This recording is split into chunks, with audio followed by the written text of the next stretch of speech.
Hello, I'm Chai Hafilenya. Welcome to Talk Thursday. In President Aquino's fifth State of the Nation address, he lauds a significant improvement of the Philippine economy from a 27.9% poverty rate during the first semester of 2012 down to 24.9% in 2013. Aquino says this is equivalent to 2.5 million Filipinos crossing the poverty line. Do the numbers Aquino presented paint an accurate picture of the Philippine economy? What else needs to be done to improve the lives of Filipinos in the last 2 years of the Aquino presidency? Joining us is Ibon Foundation's Jose Enrique Africa to share his assessment of Aquino's SONA. Ibon Foundation is a nonprofit development organization specializing in socioeconomic research and education.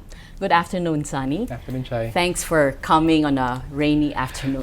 Thank you for accommodating my bad traffic habits. I'm so sorry. It's okay. Yeah. We're glad that you're here. I'd like to start off with the SONA. No? As I think as expected, the president, of course, had to list down the achievements that his administration had managed in the last 4 years. And if I remember correctly, he enumerated, among others, the introduction of reforms, the credit rating upgrades, military modernization, and improvement in aviation safety, even disaster management and military modernization. But what's your own take? Well, of course, we have to start from the premise that the SONA is not a normal speech. It's the most important policy speech of the president administration any given year. So you presume it's going to be very well researched. Yes. You presume it's going to do what it claims to be doing, presenting the state of the nation. So while granting the president did give some information, which seemed to give the indication of progress, for us, I think for most progressives, the question really is progress for whom? Unfortunately, in that sense, well, the president seemed very sincere. You know, that sort of little bit of emotion in the end was that was very novel for lots of people who have gotten bored with SONAs through the years. So even granting that moment of sincerity and emotion, unfortunately, this SONA was the same as all previous SONAs. Why do you say that? It was totally lacking context. To be very specific, for instance, the president unfortunately gave very partial indicators in terms of addressing the historic jobs crisis of the country and our increasing poverty. Why is that a problem? Because, well, state of the nation, you can talk about so many things. I mean, the government does a lot of things. I mean, you have a 2 trillion peso budget. It's very easy to pick out what to say in an hour and a half to give the impression that you're actually doing something and achieving something. But in the end, some indicators are more important than others. We think in the case of the economy, the president was correct in choosing jobs and poverty as 2 indicators, but the 2 indicators he gave were actually very partial indicators, which more than actually anything gave a wrong impression that there was progress in terms of the situation of the very many. For instance, he mentioned the improvement in poverty. Supposedly there was a 3 percentage point improvement in poverty. Based on that little movement in the first semester of 2013, the president was confident to say categorically 2.5 million people have been lifted out of poverty. Yes. It's a bit tricky because the poverty line of the government for the first semester of 2013 was 53 pesos. So for us, 53 pesos, especially with the increase in the rice prices, 53 pesos buys a kilo of rice, maybe 3 or 4 pieces of pandesal. So if the government is saying that for the price of 1 kilo of rice and a few pieces of pandesal, you're no longer going to be poor, you're not considered that's going to poor. be a problem. So we have to be very clear. It may be true, let's wait for the full year figures to come out, it may be true that 2.5 million people are earning more, an additional incremental 2.5 million are earning more than 53 pesos, but is that lifting them out of poverty? That's very unlikely. So I think that's a very important qualification for the claim that poverty is being reduced. There were 3 bottlenecks that you mentioned. I think Ibon came up with a research or study, and if I remember correctly, you listed there low agricultural productivity. So the agricultural sector is problematic under the current administration still, and yet we have gains made in agrarian reform. But you have the deadline already here. Yeah. So gains in terms of agrarian reform. Yeah. The Department of Agrarian Reform, about a month before the deadline of the CARPER in June this year, they came out with some full-page ads reporting that 7-8 million hectares of land had been distributed.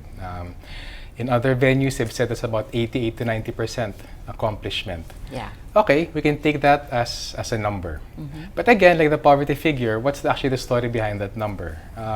Perhaps to give a fuller idea of the state of agrarian reform of the country, apart from reporting what was administratively recorded as distributed, which is true, the whatever 7-8 million, the government should also have mentioned that right now, 3 out of 4 agrarian reform beneficiaries cannot actually amortize the land that they were supposed to have been given. That's a significant number. 3 out of 4 agrarian reform beneficiaries are not able to pay for their land. So if there's going to be one foundation reason for the low agricultural productivity, it's because agrarian reform as practiced in the country, not just under this administration, under the Arroyo administration, under the Ramos administration, under the Aquino administration and CARP, and even under the Marcos administration since the 1970s. Agrarian reform has not given the land to the farmers, and much less has it given the means to these farmers to make the land productive. So and what should be done? I think it's a very important point. I think I don't want to, well, no, I do. I do want to dwell on that a bit because it's important.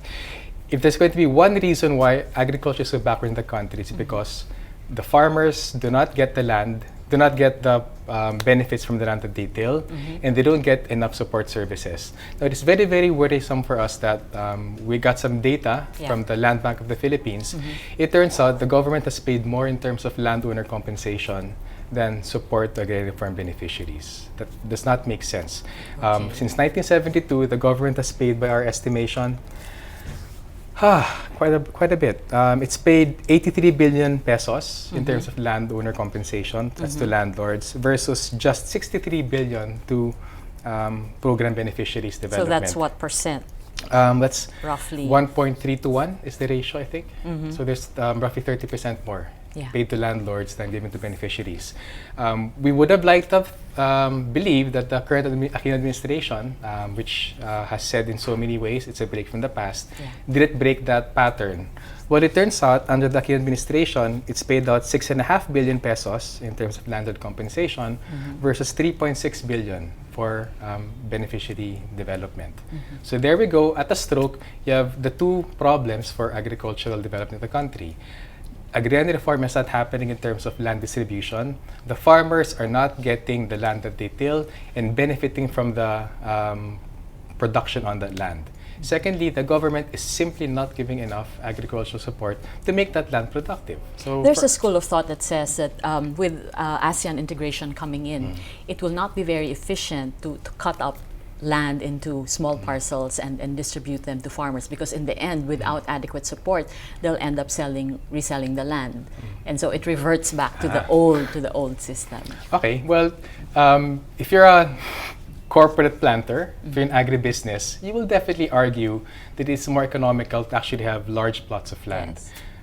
But not all crops are more efficiently done, are necessarily more efficiently done on a large plantation scale of 20, 30, 40, 50,000 hectares. So definitely, we will be hearing a lot of people arguing, with or without ASEAN integration, we will be hearing a lot of argumentation saying that land will only be productive if you centralize it into these big plots of land. That is not true. Especially now with advancement of technology, you can have the same economies of scale by interacting small plots of land. So, for instance, if you have,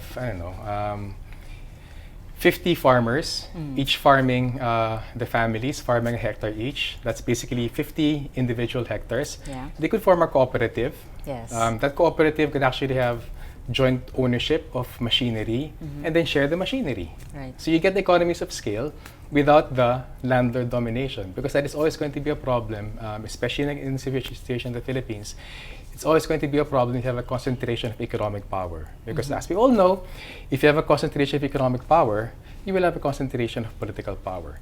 And if you have a concentration of political power, you will concentrate your economic power all the more. So you'll be stuck, as the Philippines remains to be stuck even under this supposedly reforms administration, you will be stuck in a vicious circle of underdevelopment and inequity, which again, so to go back to the current Aquino administration, it can report many things, and it has reported many things in every SONA, but a lot of these are housekeeping. All governments build roads, all governments build bridges, all governments build water infrastructure. But what we're looking for... I guess the point is, coming from the Arroyo administration, which is of course tainted with corruption, and of course it's probably not a good comparison, because if you're down there, then there's no way to go but up. So any other progress or achievement is something that you could boast of. I don't know.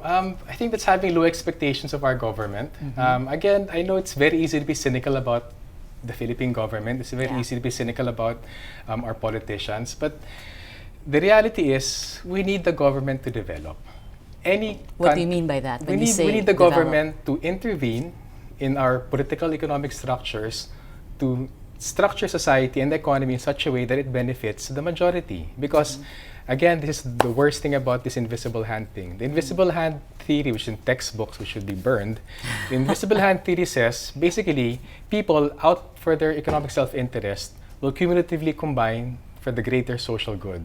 That's not the case. In a situation where you have concentrations of economic power, those who have that economic power will cumulatively combine to exploit and make as much as they can, even at the expense of the many. And that's where government has to step in. So you have to socialize it. It's unambiguous. You need the government to socialize the how the benefits from Philippine resources, natural resources, and human resources. You need the government to step in to manage that. You know, we need someone to organize this forum, this activity right now. We don't just spontaneously, you don't just sit there, I don't just sit here, the cameras don't just run. You need someone to organize that. If we need someone to organize a simple thing like a on-cam interview, much more, you need someone to organize society. Another factor, they say, is, yes, we're a developing country, Catholic country at that, and poverty is widespread because of the population problem, and it's just so overwhelming. You're a poor country, you have limited resources, while you're trying to develop areas of the economy. The number of people that you have to service just continues to grow. So what can we do about that? First, we have to disagree that overpopulation is necessarily the cause of underdevelopment in the country. So it's not a factor as far as you're concerned? Because, again, to be very straightforward about it, there are other countries with much greater population densities than us. We can go to small city-states. Hong Kong and Singapore, very small city-states, much greater population density in the Philippines, but they're more developed than us. If people think, no, it's an exception because of city-states, sige, let's go a bit bigger. South Korea, Taiwan, Japan. Also countries, much higher population densities in the Philippines, also much less natural resources, but they're also much more developed.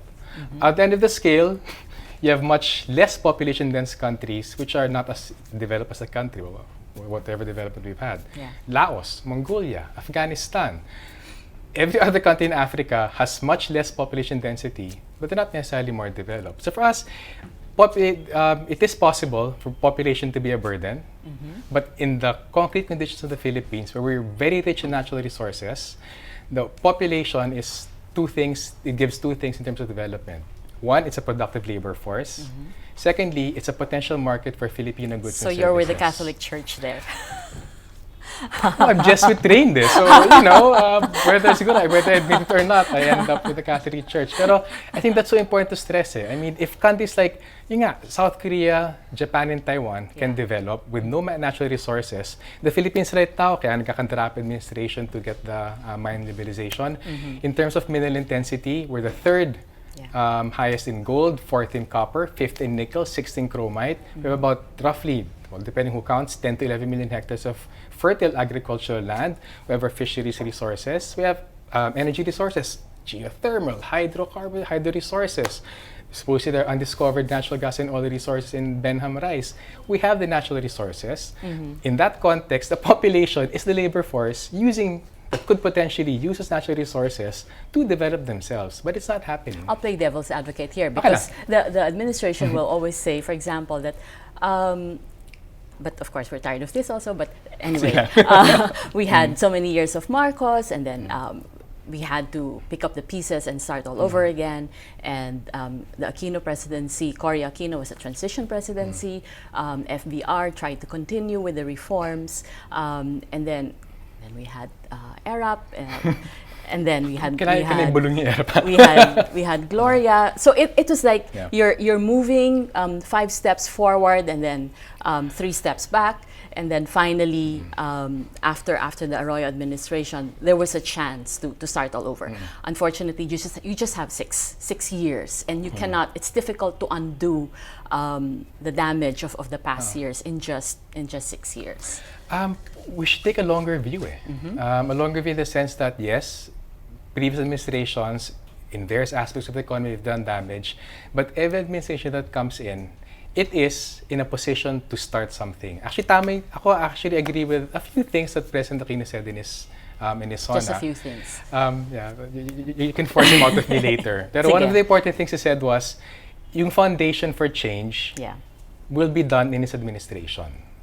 Ang problema doon, after 4 years, we haven't seen that foundation being established. Why? Because unfortunately, President Aquino, siguro by his personal background and his party, by its political trajectory, it's captive to the same powerful political and economic interest as every previous administration has been. So if you take the long view, the bigger question is not what this administration is doing or not. The bigger question is, how do we build the real democratic institutions where down the line, maybe not with the next administration, maybe 2 or 3 administrations later, a bit more cumulative, how do we build the democratic institutions now where all our natural resources and our population are organized in such a way to benefit the majority? And that long view is so important because that's your antidote to defeatism and cynicism about the administration. And it's important because if you take the long view, then you put your efforts where it's most important. You build democracy from the grassroots.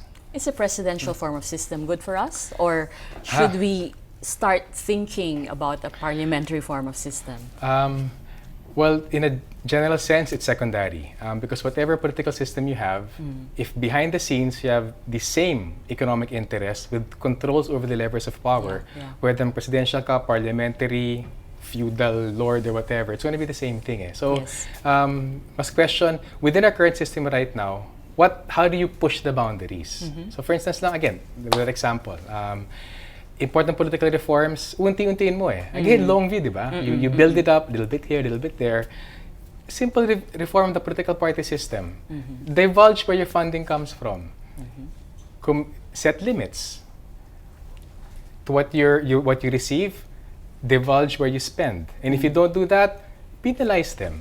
Give support, as in give state support to smaller political parties. Etc., etc. So again, will that revolutionize things? Well, hindi. Pero even within our current system right now, those are little doable things in an abstract sense because... Start small. Yeah. There's a doable things, pero it accumulates to something more in the future. So para sa amin, yun nga, all this talk about changing the form of government, in a lot of ways, it means to divert from the reality. Actually, whatever the form of government you have, if the foundations aren't there, gagamitin din yan Okay, let's just look at some questions from social media here. This is from Abner Manlapas. He says, the reason why we are poor on implementation is because we are so loose on implementation. Do you agree? So I guess what he's saying is, walang rigidity that's necessary, tapos no penalties, no sanctions. Well, okay, actually, andyan yung kwento palagi, even if you close Congress for 6 years, at least implement the laws, you might get a bit further. Ako, actually, I agree. Kasi on paper, there are laws that might seem good. Actually, in theory, even agrarian reform, it hasn't been implemented actually. So again, within the limits of the 1987 CARP law, if at least that was implemented, we would see a little bit more progress. We think it would still be insufficient, but even that hasn't been implemented. Why? Because tama siya. It's not implemented because a landlord who knows the mayor, who knows the captain of the military detachment, they find ways to subvert it. They scare the farmer. They file legal cases. They criminalize the farmer. Agri-reform stops. So even yung ganong klaseng an already limited land reform program, it's not even implemented as it is. So that's so true. So, okay, So you true. agree with him. Another question by Cleve Arguelles. He asks, economically speaking, is Aquino better than GMA? How about in terms of poverty reduction? Okay. So, compare the two. Siyempre, para may Treatise yan, instinct ako. I can't see Arroyo's better. Hindi. Again, put into context. Actually, for the most important things that matter, in terms of implementing the real change that will have the most effect on the most number of people, implementing real agrarian reform, building local industry, protecting local enterprises and nurturing them, they're exactly the same. The only difference siguro quantitatively, which President Aquino did say in his SONA, was yung expanded conditional cash transfer scheme. Yeah. So that's actually, para sa amin, it's a very good public relations gimmick for anti-poverty. Pero if you don't have the foundational issues sorted out, even that conditional cash transfer program will be a short-term palliative, which in the end won't actually resolve the problem of poverty. It might increase the incomes, increase momentarily, increase the welfare of families receiving that. But in the end, after the end of the program, when they graduate from the 5-year term, even if they extend to 7 or 9 years, if they still can't go to the job market and find jobs at decent wages, it actually won't make a difference. Tapos, actually, I also wanted to pick out din the president made a big show about the expanded conditional cash transfer program. Yes. Expanded Parang to include flagship high school yun, graduates. the Yeah. SWD. Actually, sa totoo lang, that's the worst thing they could have said. Why? To say that the conditional cash transfer program is its cornerstone in the fight against poverty, because it does not resolve the historical roots of poverty in the country. Yun nga, we have to go back to the inequities in economic and political power. We have to go back to the persistence of land monopolies. Yes. We have to go back to the persistence of very narrow Filipino manufacturing and the influx of imported goods. Those are the reasons why there are not enough jobs and low incomes in the country. But to claim that the CCTs will resolve that, it just won't, because at the end of the program, if your economy is still not creating enough jobs, you give the impression that for a few years it was being given, you were solving poverty, but at the end of the program, there still won't be enough But jobs. as a short term or even Oo nga. medium term measure, Okay siya as a works. okay siya as a palliative.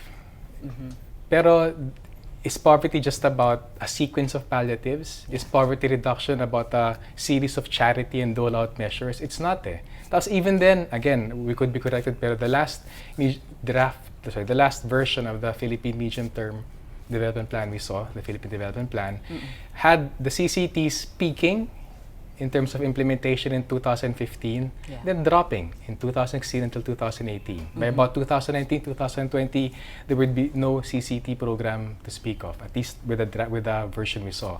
And the question is, what has the government done that after the CCT program is over, what has it done to make sure that those people who actually benefit from it in terms of better health outcomes, better education outcomes, that they will have jobs to begin with? so it's like you graduate from a program, but then you have to move on to something else that will sustain Kumbaga, you long term. we have a lot of friends in DSWD, pero yung isang pag-characterize namin, the CCTs, pantawid in the 4 Ps, Pantawid Pamilyang Pilipino, it's actually a bridge to nowhere. It is a bridge. But without the basic reforms, That's a nice one. it's going to, use it use it all the time. It's going to be a bridge to nowhere. Tapos, again, sort of try to crystallize the issue. One of the highlights of the CCTs is it wants to get kids to graduate from elementary. The expanded program wants them to graduate from high school. Right now, in terms of our unemployment situation, about 1 in 4 of our unemployed are college graduates. Yeah. So even if you have lots more high school graduates, yung college graduate nga ngayon, we have, I forgot the number, maybe 650,000 college graduates unemployed. It won't solve anything. Okay, another question here from at Stravinsky PH. What were the big sins of omission on the economy? And The biggest na lang siguro. agrarian reform, that is so basic. The countryside has the highest unemployment rates, has the worst poverty levels, has the most backward economic systems. Agrarian reform would have given the big push to actually start resolving that. If you look at the recent surveys, now interestingly, Pulse Asia looked at inflation and poverty reduction, while SWS looked at poverty and hunger. And SWS was saying that more people are rating themselves poor, yet there has been a decline in hunger. How do you reconcile that? Well, again, it's a subjective rating. It could very well be that people are getting used to being hungry. Ako, nasanay ako, I don't have lunch. I actually don't have breakfast either. I have a very late dinner. If you ask me, ako nasanay ako to not eat during the day. So ngayon, if you have chronic poverty in the country, which we do have, we have chronic poverty in the country, kung babalik at babalikan ka dyan, yung hunger is going to be relative. Masasanay ka dun sa low level of eating mo. I don't think Hindi mo na naisip na I don't think there's hunger. necessarily a contradiction there. Yeah. Okay, maybe just a last question. Okay, there are weaknesses and there are a lot of things that the administration should have done in the past 4 years. But given the 2 years left, what do you think are, siguro, if it were to prioritize, what are the things that it should set out for itself to do, given the 2 years? Okay. Well, it set the standards for itself na naman. It set very high standards, yung kawalan ng corruption at kawalan ng kahirapan. We've been talking about it, pero to stress the point na rin naman, especially if the Aquino administration, and especially because of President Aquino's background from a landed family, if he really put his foot down in the next 2 years and said, okay, I accept agrarian reform is a failure, I accept the design of this full compensation for landlords is a failure, I'm going to give land to the tiller for free, and I will give all the support services you need in terms of credit, extension, irrigation, farm-to-market roads that will send the strongest possible symbolic signal that this administration is after reform, and it also create the foundations for development in the future. So number one niya kasi it's the single biggest chunk of our population, the farmers. So it's very good symbolically especially because of the president's family background. It's also very important in economic terms. Secondly, nag-start na ngayon administration to talk about developing industry, but it's doing industry in the wrong direction. The government unfortunately confuses foreign manufacturers based in the Philippines importing their components and assembling it here. They unfortunately equate that with Filipino industry. If the government stood up, hindi. We are starting in our last 2 years, we're starting a 10-year plan to develop Filipino industry where our minerals will be processed by Filipino industries, where our factories will be buying their equipment and their pieces from other Filipino factories. Again, that will send a very strong signal. We're not going to be so dependent on importing everything than making foreign manufacturers rich. We're not going to be dependent on having foreign manufacturers here paying taking advantage of relative cheap labor, then taking their products abroad. So it's trying to be like Korea. And again, lahat ng mga bansa na tinitingala ng administration, whether it's Korea, Japan, Taiwan, actually across the board, the UK, France, Germany, United States, all of them went through a stage where the government talaga kailangan actively develop domestic industry. And the government right now is not doing that. So I think those two things, a real agrarian reform program, a genuine program for building Filipino industry, 2 years is too short to achieve that, but it's not too short to send the signal, ito yung gusto natin, development where the majority of Filipinos will benefit from our natural resources and from the labors of Filipino workers and farmers. Okay, let's hope that Malacanang listens. Let's see. We've been talking to Ibon Foundation Sunny Africa about President Aquino's report on the state of the Philippine economy. I'm Chai Hofalenia. Thank you for watching.